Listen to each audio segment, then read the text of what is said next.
This portion of my ePresentation covers my research report.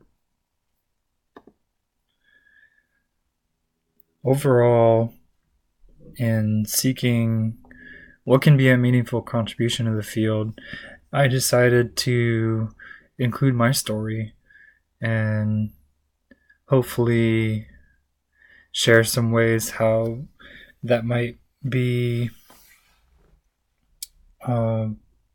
example for others who are going through this similar process of reclaiming our languages and systems of education. I wanted to also share ideas and resources about some of the things that I'm thinking and what I've been directly involved with, in particular to engage more young learners. I also seek to connect the best experiences of my family and our home community with our history and define some of the values that I want to perpetuate for my own family, my own daughter, and future descendants.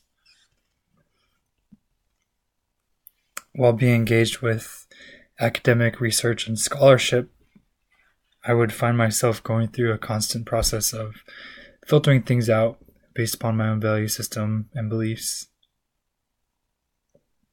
I know that there are really in-depth roadmaps and goal sets that other communities have created for their languages with their own process, and I found that really encouraging. I want to be able to do the same and add to that conversation. So the problem of practice is pretty intuitive. There's a lot of barriers with the legacy of forced assimilation in our education system in Alaska.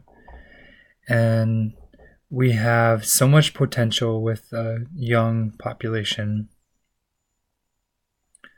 In order to harness that power, one of my goals was to think about how to engage more second language learners and what are some of the best ways to do that as we continue to reclaim who we are and the spaces in which we engage in those types of practices. The research question is simply, how can second language learners like myself really advance through high quality spoken and literacy of our languages? How can we see further attitude shifts where the idea is being disseminated that yes, we're learning to speak in full sentences, there are families who are successful in this effort, and here are some resources, written, digital, and in person.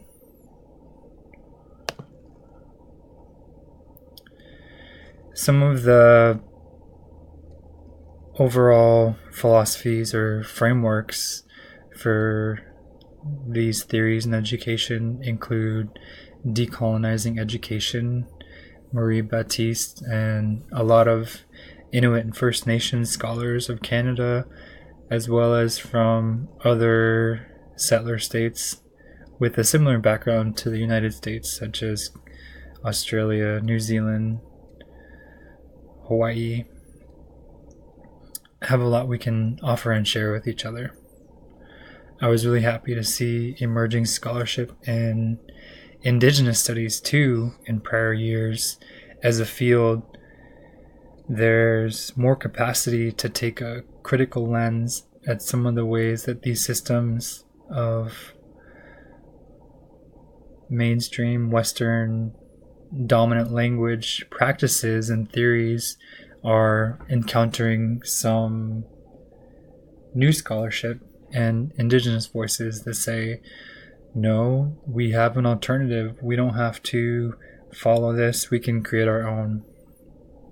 And how can we bring in that holistic worldview where we can intentionally form relationships and make connections with patterns that are thinking more long-term across generations.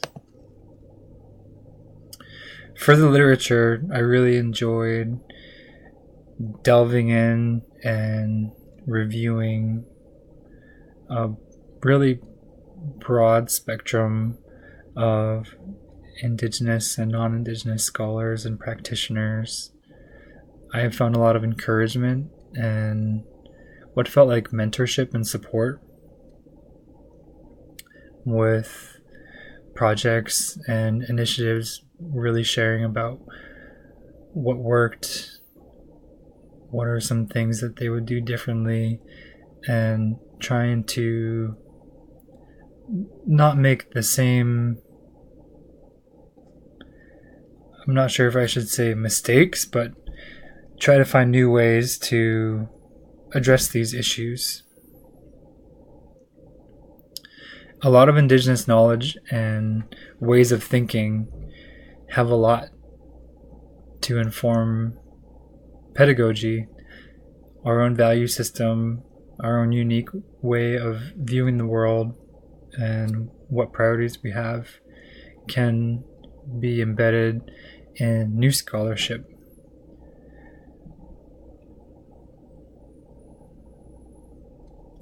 It's really encouraging to see what's been done with linguistic revival in different regions. And it seems like with Alaska being such a large geographic area with so many different languages, that we have a lot to learn in terms of organizing together. There's all these pockets of really good work happening that I'm aware of through my existing networks. They're not always published or available in peer-reviewed articles per se, but we know that these efforts are happening now and are being disseminated in different ways. What are some ways that we can share these resources more broadly is one of the questions that occurred to me throughout this process. Archives, libraries, and digital storehouses are finding new ways to partner with Indigenous communities as well. I mentioned a couple examples with school districts and universities working to have a collaborative way to store knowledge content, dictionaries, learning materials, and make it open access. There's kind of this legacy too, similar to what museums have done, and when they have these vast collections but are not always so easy to make available to the public, to everyday community members who could really benefit from those, or determining how to use them can sometimes be a challenge. Lastly, what was really clear to me after the review is how our youth are driving efforts and really being agents of change in this area. I see it in my peers. I even see it in myself, where I'm willing to look beyond cultural differences or things that for earlier generations in my family,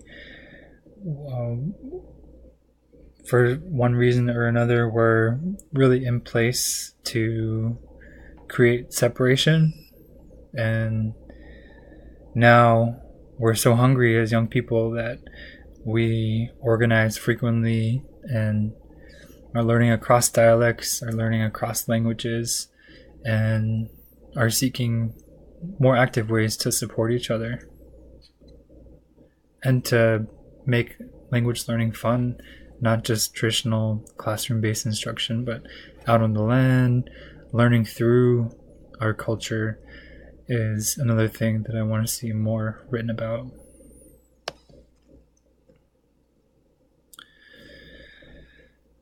So I had really tossed around what I was going to do and how I was going to do it. What it came down to was doing traditional, what would be fairly status quo academic research. And I wanted to establish some of the things that are out there currently, what's maybe a little bit more emerging, and where might I fit in as an Indigenous scholar? What could my niche be?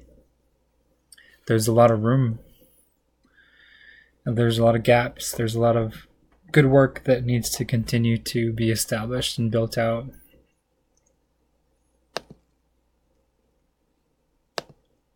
But overall, I guess it would include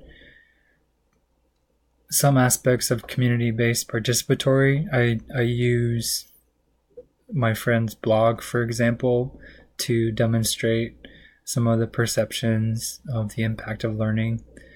Since community-based language instruction isn't often included in academic research, it is being shared about on social media, YouTube, on personal blogs, and things like that. So I tried to incorporate some of those things as well.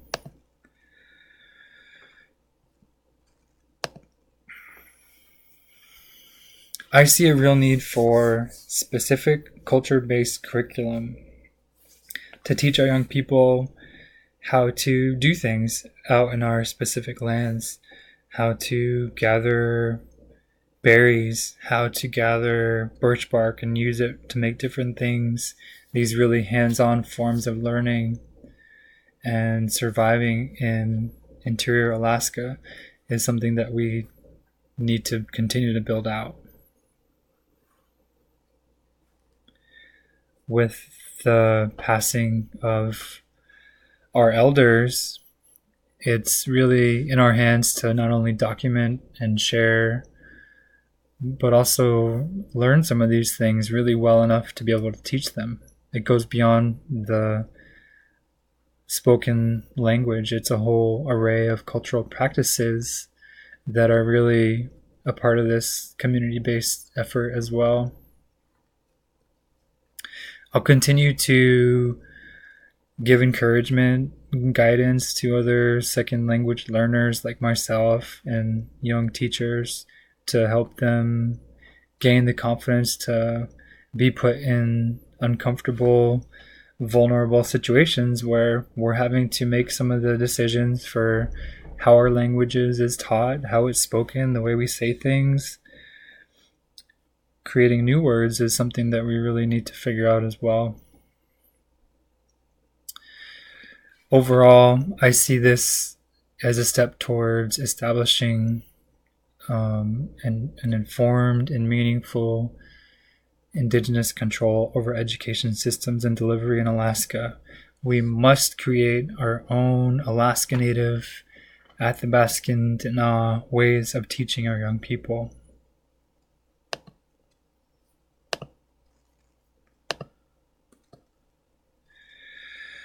I'm going to continue to do this work.